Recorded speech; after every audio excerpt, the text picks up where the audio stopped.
I have no idea what you just said. My brain shut off about halfway. Well, okay. Like certain things naturally bring with them excitement. Great product roadmap, Sure, great product, great design. Certain sure. things are really important to be excited about, and maybe they're not. So, how do you, when you're either in tech or you're tech adjacent or talking about software or building products, how do you get excited about the right things, and how do you manage that in your local weather? God, son of a bitch. Let's do it.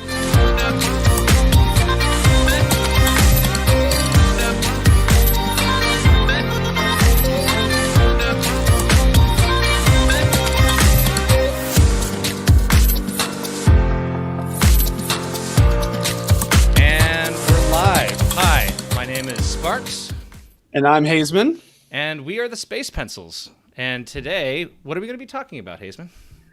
Today, we're going to talk about building excitement around technical things. Should you be excited about it? Should you be bored to tears? And if you're not in the technical realm, what kind of questions should you ask? How should you talk to people about technical problems, technical solutions, in a way that actually helps the business?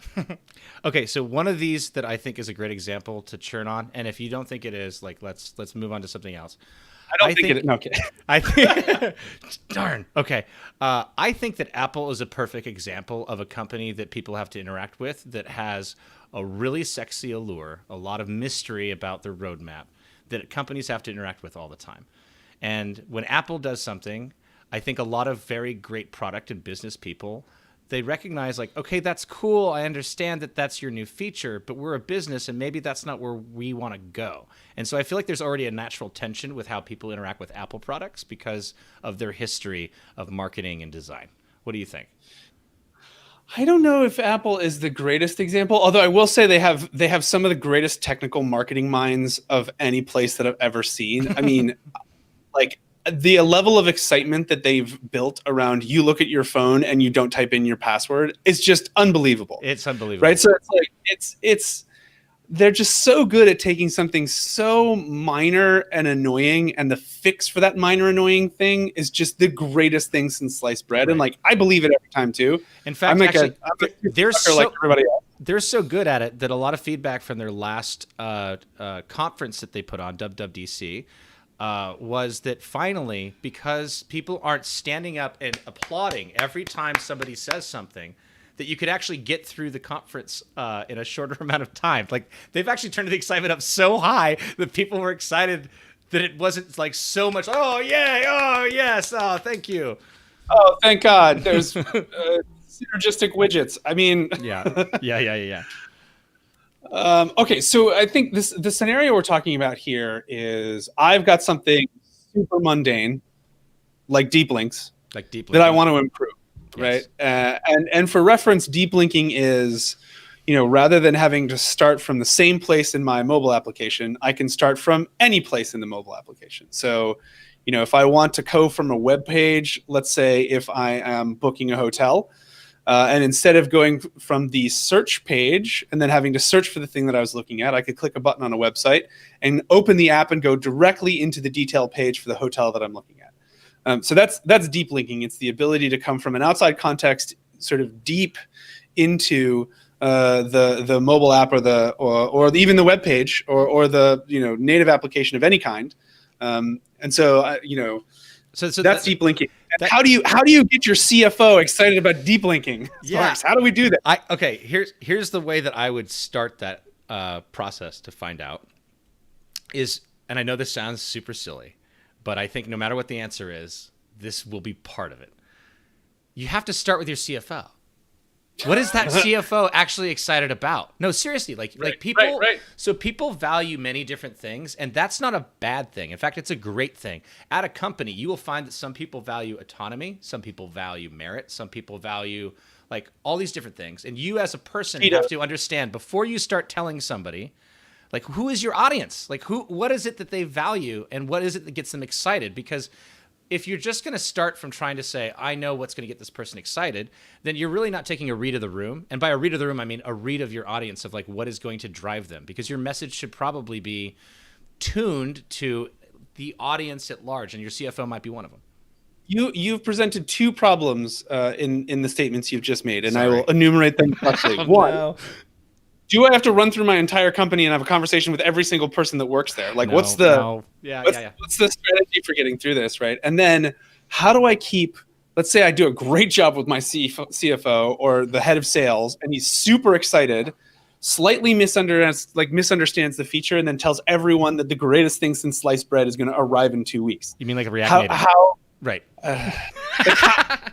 Sorry. Write once. It's the latest iteration of write once, debug everywhere. Right. So how how do you manage that, right? Like, how do you give a message? How do you give a message to somebody that they can repeat to everybody else? Should you find that level of excitement? Mm-hmm. And then, how do you correct for maybe times when you were a little over exuberant and oversold your software? Right. Well, I think there's a couple areas that you should focus most of your time in terms of like collecting a perspective on that. So one that's super easy because it has nothing to do with tech and has to do all with business is just money. If you can find a way for people to make just gobs and gobs of money or save gobs and gobs of money, lean in. Like that's a pretty universal thing because people associate that with success and especially of unlocking other directions that they might be interested in. So money, I would say, is number one. That's one way to go about trying to find that perspective. What's another one for you, Hazeman? I mean, I think I would abstract it a little bit more, and I would say business value, right? And the business value takes many forms, right? It can be reduced cost, it can be increased revenue, it can be an increase in profitability, it could be entry into new markets. All of these things, depending on the strategy for the company, all have business value of varying degrees. Right. And I think, if you're an engineer and you're going to a product manager or a program manager, for example, and you're trying to get them pumped up about upgrading to the latest version of React Native, the thing you have to do is put it into terms that are non-technical and not obnoxious, right? And some of the some of the basis of even just this podcast is, engineering sounds complicated and difficult. Really, it's fairly straightforward to understand. But there's a language delta that I find, and you probably find this too, that engineers and even engineering leaders are dealing with, which is like, let me tell you about all the technical nuance, and everybody's eyes kind of glaze over and they disconnect, and they're just like, well, if you say it's important, then fine. And then if you're wrong, it's you're carrying all the water for that. Yeah. So I think you have to bring your deep technical understanding of whatever the problem is into a notion of how does this increase revenue or reduce cost. Yeah, I think there's one more. There's one more actually, and I think this one is the great uniter, which is empathy.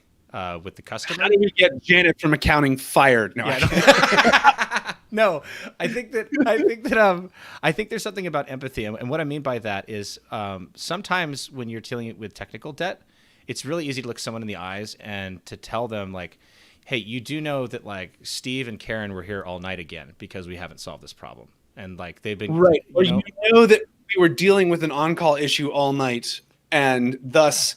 But I think that. One of the traps I see people fall into a lot, which is to say, it's making the engineers unhappy, right? And the finance department or the sales department, it's like, dude, we're all unhappy. Get over it. No. Right? That's not. I'm sorry. You're right. That's not what I'm suggesting. What I'm suggesting is that by leveraging the story around the business value will help you connect the business value to the story, right? So, if I'm telling you that there are a bunch of customers who are hurt right now because of whatever pain point, when I'm describing the dollars and cents about how much it costs, it starts to get the two different areas of do you value merit and money, or do you value something else? And that something else, when you put those two things together, you just have your bases covered, right? You're telling a story about doing the right thing because it feels good and it makes money. Right. And that how can you not want to be? How can you not be excited about that? How can you not be excited about that? But if you, on the other hand, this is something that I've seen, if on the other hand, you are so focused on your idea about why you think it's valuable, you might miss the mark. You have to let ideas become not things that you own. You have to let, go ahead. No, of course. I think that, so step one is, let me tell a little bit of Wag the Dart story, right? So in leadership, circles, especially in technology, they say that good leaders disconnect them from the meeting when they understand what the answer to the problem is. Or like, if you come together for a meeting, good leaders will like engage in the meeting until they understand the solution, and then they'll disengage and pull out their phones or do whatever. Right. Or end the meeting, right? Mm-hmm. Great leaders will continue the meeting and continue to engage in the meeting until everyone in the room understands the solution.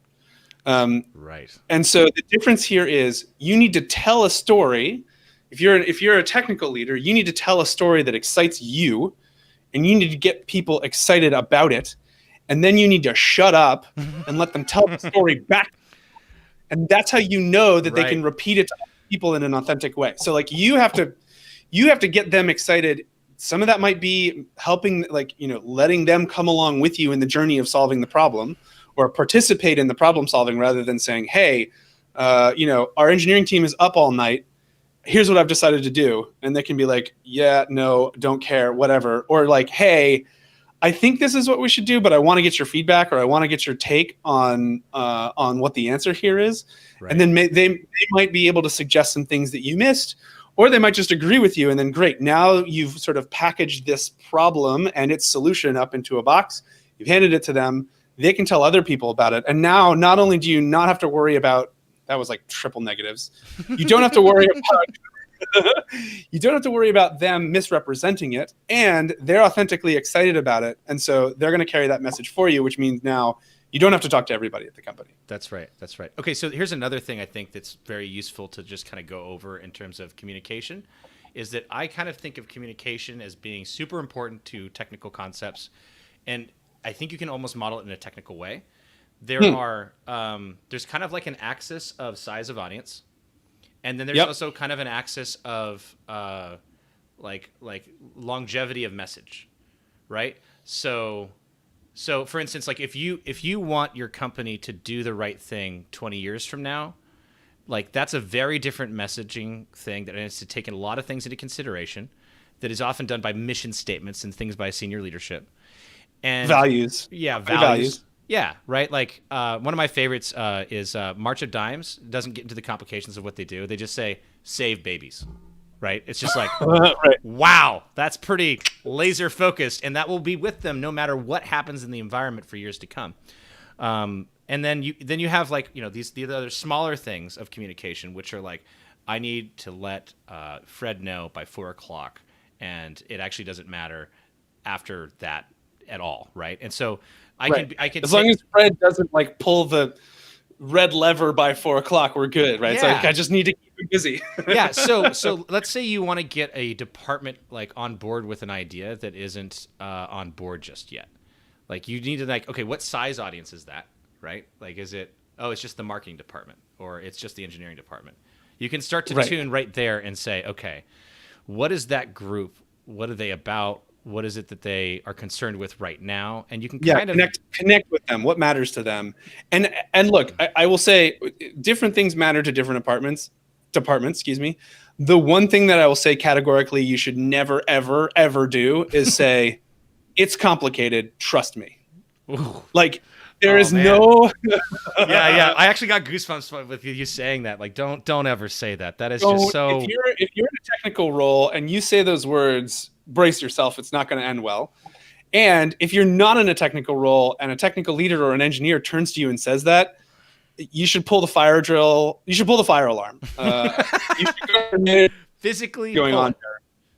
Or just recognize that you're dealing with someone who doesn't like you as a non-technical person, right? Whether you're a program manager, a CFO, a head of IT, what have you. You can ask these questions. You can go through the same process from that side, which is to say, like, what's the problem you're trying to solve? Help me understand why this is valuable to the business. Like, you can kind of like take a technical person and kind of draw them through that journey. If you're outside the sort of technical organization, and if you hear someone say it's complicated and they kind of disconnect, it's a good sign that either you need to do that or you need to find a new technical leader. Okay, so here's what I'm hearing, Haseman, through like a thread in all of this from some of your advice. It seems like actually the biggest thing you can do to manage expectations and manage excitement is to really just ask questions as opposed to tell people. Like rather than tell Right. people something's exciting, ask them why are they not excited about it, or ask them why what is it that they think about it, or just ask I questions until people get on the page where they reveal what they need in order to get on the same page as why it's a super exciting thing or important. actually I think you have the crux of the solution right there, which is in any conversation, you should be asking questions. If you're not Right. asking questions, no matter where you are in this process, no matter who you are, no matter your role, no matter what's going on, you should get to a point in a conversation where you're trying to get people excited about something where you're asking them questions. Did you understand what I just said? That's actually kind of condescending. Don't say that. But like, Right. what I just said a lot of things. Do those like is any of that unclear? Did I stray into technobabble at all? Can you repeat to me what the business value of this thing is? Right. Yeah. I think. And by the way, there's subtleties of nuance there to be respectful, because I feel like I've never seen you flounder on this before, but you're actually really good at this. But I think that the thing is that when you're actually having the conversations, you actually want to get somebody to repeat back to you what it is that you're thinking without saying repeat back to me what I just said. That's actually the game. Actually, if there's any tool here, that's actually the tool. Try to get someone to repeat back to you without having to be condescending to say that to them. Okay, I will. So that is level one. I totally agree. Super important. Level one. The next level is come into the room with the solution, ask a lot of questions that gets the other person, technical or no, to come to the same solution that you have, right? Without revealing what your solution is, right? So that's hard to do, because what's going to happen is if you are genuinely excited about something, you will want to reveal. I am the worst at this. Yeah, I am the worst hard. Everybody's bad at this. It doesn't change the fact that it's a very good and effective technique. But like holding your own excitement in and just be like, oh, okay, I know the answer. Just and I will genuinely roll into meetings. I have to force myself into this mode. I will roll into meetings where there's a large audience. And I'm one of the muckety mucks, so I have to be careful, because I could say something and everyone will be like, he's important. That must be right. Even though I have no idea what I'm talking about. I will roll into meetings and I will write on a piece of paper and I will put it in front of my camera, because we're all on Zoom now. I am only allowed to ask questions. I am not allowed to make statements. So if I have an opinion about something, I have to turn to someone and be like, what do you think about?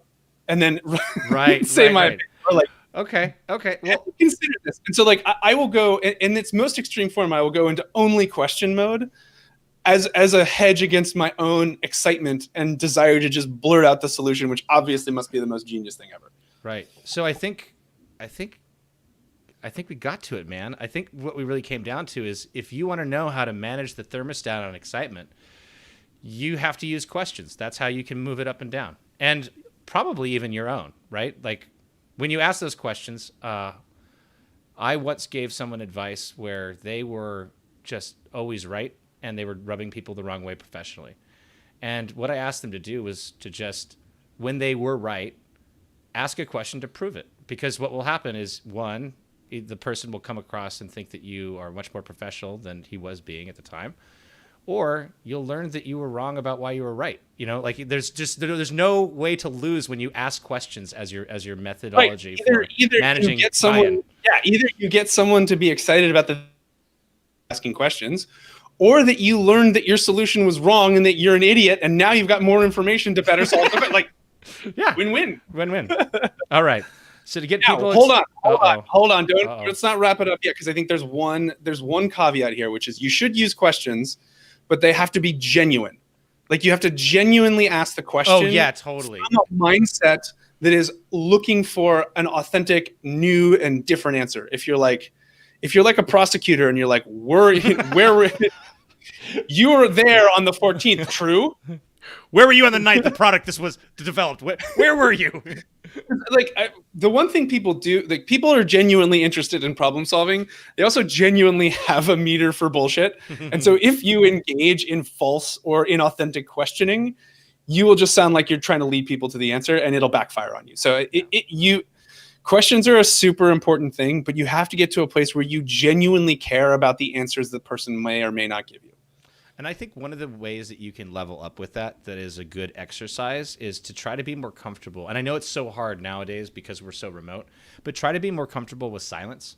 If you can be more comfortable with silence, then you'll allow yourself to ask like questions that are meaningful. If you're not, you're going to ask ones that are almost like an interrogation. You have to first get good with silence. That way you can come across a lot more thoughtful. So Sparks, I think we've gone through a journey here. We came in trying to figure out how to manage excitement. Yep. What did we learn? How would you wrap this up? I learned that everything that I thought about managing excitement was not 100%. Like I really was kind of on your page of like, you just be excited and you get other people excited. And I think that's because I love my job. I love the places that I've worked. I love technology. And so like, I'm excited about things. And I feel like, oh, well, that's how you have excitement. Obviously, if I'm excited, everyone should be excited. But also, I really do think this thing we've gotten to with like, hey, questions are this really interesting knife that cuts in a different way if you know how to use it, is a great place for people to explore on topics that have to do with getting people excited about the right things. So at the end of the day, genuinely get to questions that you care about the answer to. Yeah. Okay. Well, I guess that's it. You have anything else? Yes, that's it. I do not. All right. Well, we are trying to solve your problems on a weekly basis as best we can. So please tune in Sunday nights, tell your friends. And until then, I'm Sparks. I'm Hazeman.